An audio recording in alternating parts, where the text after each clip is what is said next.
Ugh, go away. Another one. Well folks, welcome back to Garage Gear. I'm JB. Today I'm gonna show you how to control weeds in your lawn using a cheap, easy, and effective way. Stick around.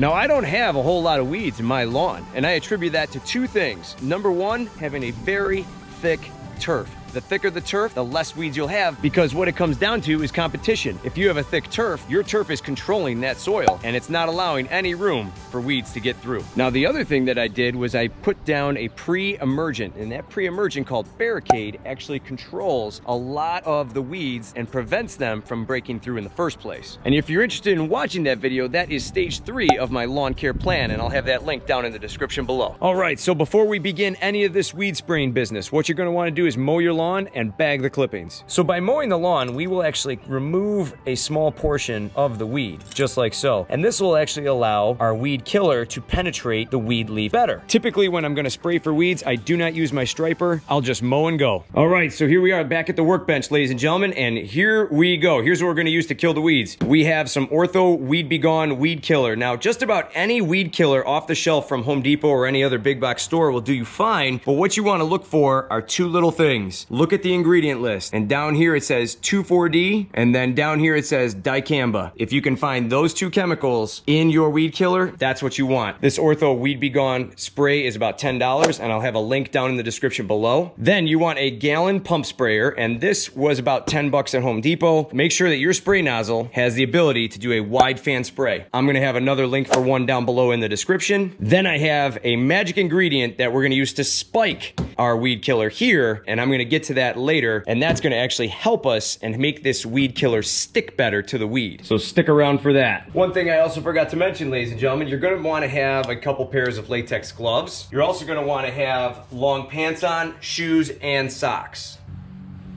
All right, so let's crack this bad boy open, shall we?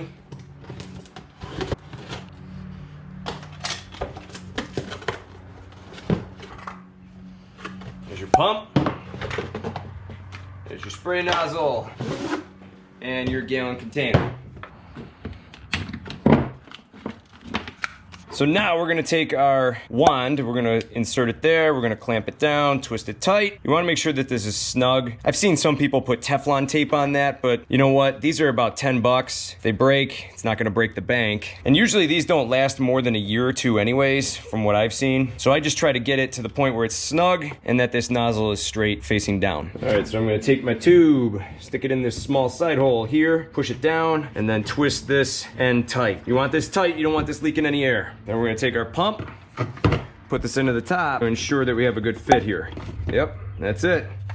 That's how you put together one of those pumps. Now, I don't know if the camera can exactly pick this up, but right here is our half-gallon mark. And then up here, it's marked at 1 gallon. What I'm gonna do is I'm gonna fill it to 3/4. I'm actually gonna mark these lines with a marker so I can see them a little bit better.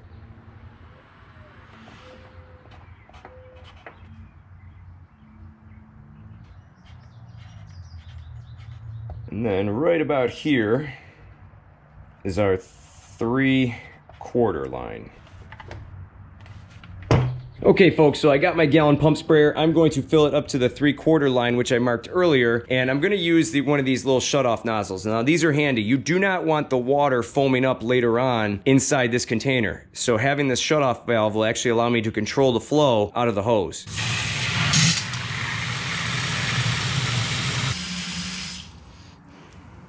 And there you go, you can see we filled it up to the 3/4 mark. Okay, so let's open this up and talk about this really quick. So when I open this up, you're gonna see inside the cup, it's got some measuring lines on the side. Might be hard to see on camera. For every gallon, you're gonna fill it to the 2. And so right now, I'm gonna take my cup, I'm gonna fill it up to the 2.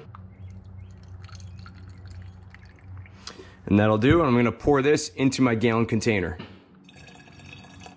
So I want to give you guys an accurate amount of what to put in of our magic ingredient here. So I'm going to use a measuring cup, and all we need is a 1/4 cup of our magic ingredient. What is our magic ingredient, you may be asking? Well, let's take a look. That's right, baby shampoo. So now you might be asking, why is baby shampoo so important? Well, this is going to act as a surfactant. It is going to allow our weed killer to stick better to the weed leaf. Not to worry, this is not only safe for your little one's scalp, but it's also safe for your lawn. And now we're gonna pour in about a 1/4 cup. Now we're gonna take our baby shampoo and we're just gonna pour it in. And that will do. Now I have a paint stirring stick here and I'm just gonna kind of slosh this around. Just gonna mix it up gently. I'm not gonna do a lot of crazy agitation here. I'm just gonna try to mix it up just ever so slightly. And that'll do. Now let's fill it up the rest of the way to our 1 gallon. And that'll do. Now, important fact here to know. What you wanna do is you wanna fill this up slowly. Let it kind of trickle in. Don't let it kind of all pour in fast or else you're gonna get a lot of foaming to the top. So take your time, just fill it up slow. Okay, so now we're gonna put our pump in. And doing this will actually agitate the mixture as well, so that's a good thing too. But definitely getting that stir stick in helps a little bit extra. So I'm gonna twist this down tight, snug it down, and then I'm gonna just kind of gently shake it around. That'll do. I don't have too much foaming, I can see. And then we're just gonna pump her up. That's it. So now what we're gonna do is we're gonna test our spray, and I wanna make sure I get a nice fan spray. I don't want a little stream coming out of this. And with this type of end of this nozzle, you get a more of a cone shape, and that's okay too. So either a cone shape that fans out or a normal fan wide spray. That's what we want. We're gonna spray this out. Okay, so that's a nice cone right there. Kind of see how it mists out. So now let's do a quick little trial run here. I have a stick in my hand, and what I'm gonna do is I'm gonna set this on the ground and we're gonna pretend that that is a weed. And as I walk by it, I'm going to spray from about knee level, and that's gonna be my target. So as I walk by, just like that.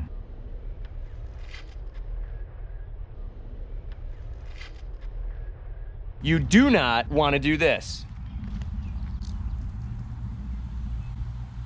Don't do that. You'll kill the surrounding grass. It'll be too much of a chemical on your lawn. All right, time to spray and pray. Here we go. Let's do it.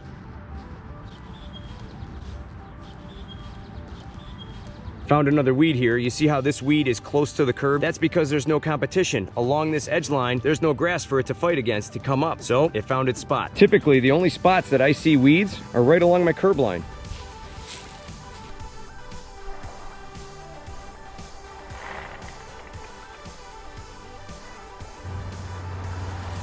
So when you spray weeds, what you want to do is you want to go up and down your lawn in a grid, just like that.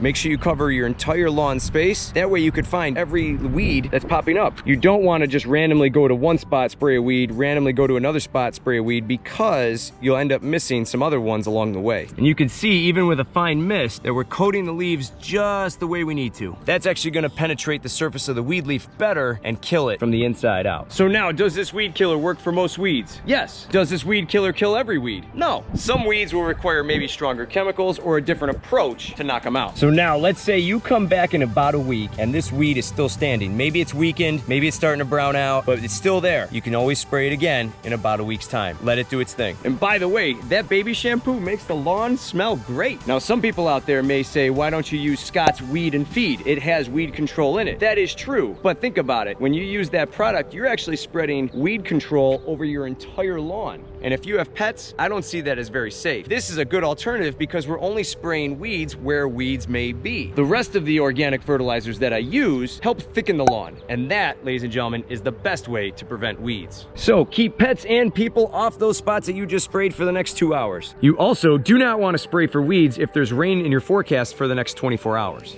So here we are back by the curb, and this is one of our weeds that we took a look at earlier, and you can see that about 3 days later after that spray, we're starting to get some shriveling up. This weed is starting to die. So over here is the weed that was in front of my house that we looked at earlier in the video, and you can see that the head is gone for some reason. I don't know what happened there, but it's not standing prominently up like it was earlier. It's kind of laying over. And then if we look closer over here to this weed leaf, it's starting to brown out around the edges, and I don't know how well this camera is going to pick that up, but this weed here is also starting to die. That means our weed spray is working. Here's another weed that I noticed. I sprayed this one 3 days ago, and we're starting to get some browning along the edges edges. We're also starting to see the leaves of the weeds starting to shrivel up. So that's a good sign as well that this weed killer is working. So if you found this video helpful, give me one of these. I got a lot more lawn content coming your way, so stay tuned by clicking that subscribe button. Thanks again for watching Garage Gear, and I'll see you in the garage.